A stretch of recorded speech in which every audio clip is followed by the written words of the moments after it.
Избрали сме 2 домата за семе.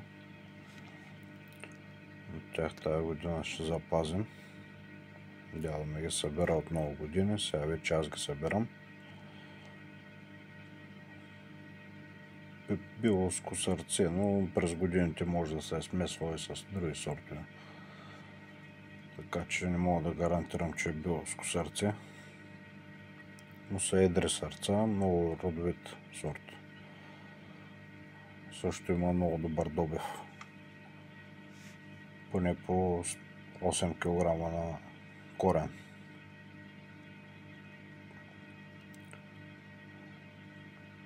Сега ще го разчупим и ще го покажа отвътре още. Много е месест, много е сладък домата. Е идеален за сеене.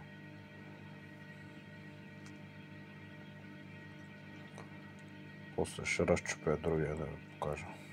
И от тях се събираме семенца. Нямат много семе, затова и семената са по-скъпи.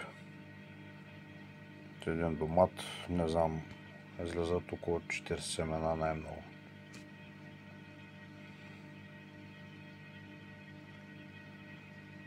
Ще го оставим тук, защото капи.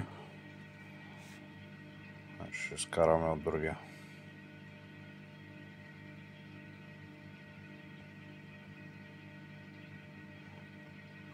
Като ги прецедим след това, ги слагаме в чаша с сок, с техния сок и ги изчакваме да ферментират около 4 дни. След това ги прецеждаме отново и тези семена, които са на дъното, се измиват и се изсушават допълнително, за да се обеззаразят. И това е общо взето. Изтъргваме колкото можем семена. Аз го правя на ръка, защото ми е най-лесно. Не мога да ползвам ръкавици, защото с тях не ми е удобно. Затова си измивам ръцете и ги вземам така. Другото го оставам за... После ще си го настържа.